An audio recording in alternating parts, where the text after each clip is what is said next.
Laos senggol dong bos, akhirnya timnas Indonesia gagal menang melawan Laos. Padahal Laos, dan inilah kualitas pemain timnas Indonesia yang begitu sangat luar biasa.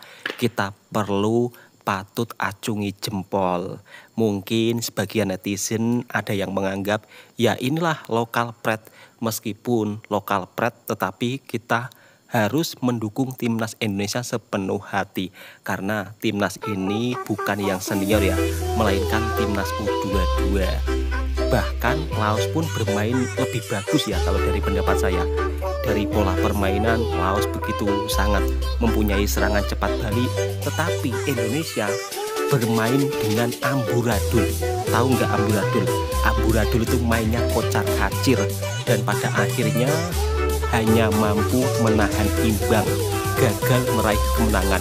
Apalagi Mas Marcelino juga kena kartu merah. Itu menjadi catatan tersendiri ya. Harusnya Mas Marcelino itu bisa bermain santai, tapi entah kenapa malam hari ini permainan Mas Marcelino itu juga sangat menurun, beda jauh pada saat bermain di kualifikasi Piala Dunia kemarin. Ya, apapun hasilnya tetap dukung timnas Indonesia. Dan teruntuk para netizen, kita jangan sombong ketika timnas Indonesia menang dan menang. Ada kalanya timnas Indonesia juga menahan imbang Laos, bukan seperti itu kan?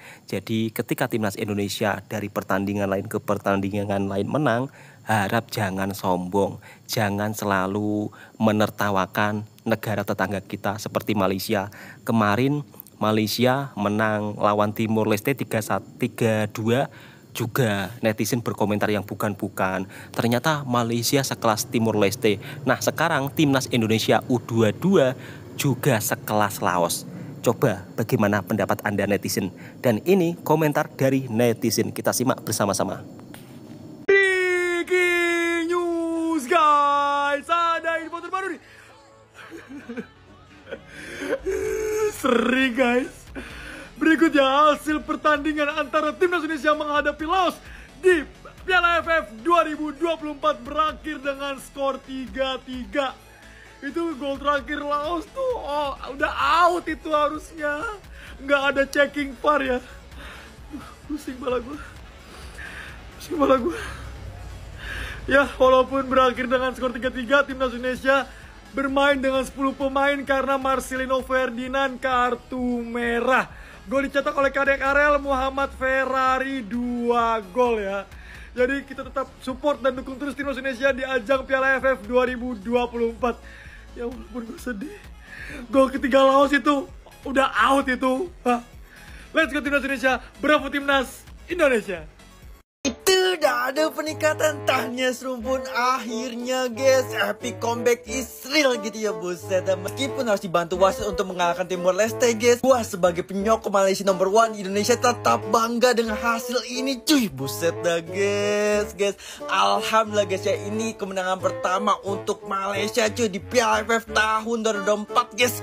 Buset dah ya, meskipun gitu ya dibantu sama wasit dikit lah, nggak apa-apa lah ya, tipis-tipis gitu ya buset dah. Dan akhirnya guys ya, Malaysia mengeluarkan naturalisasinya untuk bisa mengalahkan Portugal KW cuy. Iya guys, kalau misalkan ingin menang sama Portugal KW ya harus sungguh-sungguh lah buset dah, harus sungguh-sungguh gitu ya, nggak boleh setengah-setengah lah Malaysia. Tahniah Malaysia ya, semoga aja guys Malaysia bisa masuk semifinal ketemu dengan King Indo cuy. Timnas Day. Hari ini timnas Indonesia akan melakoni laga kedua di Asian Mortal Kombat melawan Laos. Hari ini jam 20. Dari 3 pertemuan sebelumnya, Indonesia berhasil melawan 5-1 di 2021, di 2014 5-1 dan di 2012 1-2. Nah, hari ini adalah laga kedua di Mortal Kombat di Manahan Solo di depan supporter Indonesia. Apakah timnas skuad muda kita berhasil mengambil 3 poin di kandang sendiri? Komen di bawah guys, gimana menurut kalian guys? Guys, pasti kalian bingung juga kan kayak gua. Ternyata timnas Indonesia pernah kalah lawan Laos guys. Breaking news guys, ini dia 5 pertemuan terakhir Indonesia vs Laos guys. Ternyata timnas Indonesia pernah kalah lawan Laos nih guys. Gue juga nggak percaya pas gue lihat.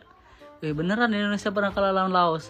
Pada saat itu Indonesia kalah 0-2 dari Laos di Piala SEA Games guys. Yang kedua di 2010 Indonesia berhasil memenangkan pertandingan dengan skor 6-0 di Piala AFF. Di pertemuan ketiga Laos berhasil menahan imbang timnas Indonesia dengan skor 2-2 guys.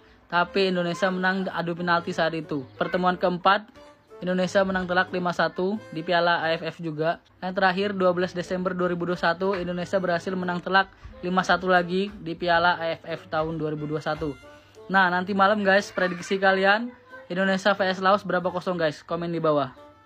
Breaking news guys, inilah salah satu pengamat sepak bola anyar Indonesia yang pendapatnya itu bisa berubah-ubah guys. Pendapat dia yang pertama tentang timnas Indonesia yang sedang berjuang di kualifikasi Piala Dunia. Dia mengatakan, Sintayong miskin taktik, banyak pemain naturalisasi. Kalau strategi seperti itu, pemain lokal saja bisa. Artinya dia mengkritik bahwasanya pemain-pemain lokal pun bisa melakukan strategi seperti pemain-pemain naturalisasi. Lucu. Nah terus nih pendapat yang kedua beda lagi guys mengenai timnas Indonesia yang bermain di Piala AFF. Dia mengatakan banyak dikasih pemain naturalisasi dengan skuad mewah, malah pakai pemain U22. Dimana seperti yang kita tahu mayoritas pemain U22 adalah pemain liga lokal dari Liga 1 dan Liga 2. Tapi malah mengkritik Coach Sintayong kenapa tidak memakai pemain naturalisasi dengan skuad mewah. Aduh ini mau Bung Toel nih apa sih sebenarnya? Kayaknya Coach Sintayong tuh serba salah aja di mata Bung Toel ini guys. Pakai pemain full naturalisasi dengan skuad mewah salah. Nah giliran Coach Sintayong udah memakai mayoritas pemain lokal Liga 1 dan Liga 2 pun tetap salah. Aduh pusing. Gak benar ini, gak benar. Jadi Bung Toel maunya seperti apa sih? Aduh, kalau menurut kalian gimana guys melihat dua pernyataan berbeda dari Bung Toel ini? Coba kasih pandangan kalian di kolom komentar. Dan kalau kalian suka konten begini, langsung klik tombol follow. Itu dah ada peningkatan inilah FIFA poinnya akan didapatkan King Indo jika berhadapan dengan Laos di Piala AFF tahun 2024 guys. Buset dah guys. Dapatnya dikit banget bre. Kita akan mendapatkan 1,40 poin jika kita menang melawan Laos cuy. Nah jika draw kita akan turun juga guys ke 1,11 poin guys. Melihat timnas Indonesia yang diisi dengan pemain lokal kemudian menahan imbang timnas Laos, kita juga bisa melihat sendiri seperti apa kualitas timnas Indonesia kalau diisi pemain-pemain lokal. Meskipun usianya masih U22, tetapi kita bisa lihat skema permainannya itu tidak rapi dan tidak teratur, grudak-gruduk sahabatku semua. Oke, mudah-mudahan kedepannya timnas Indonesia bisa menang dan tentunya bisa lolos semifinal.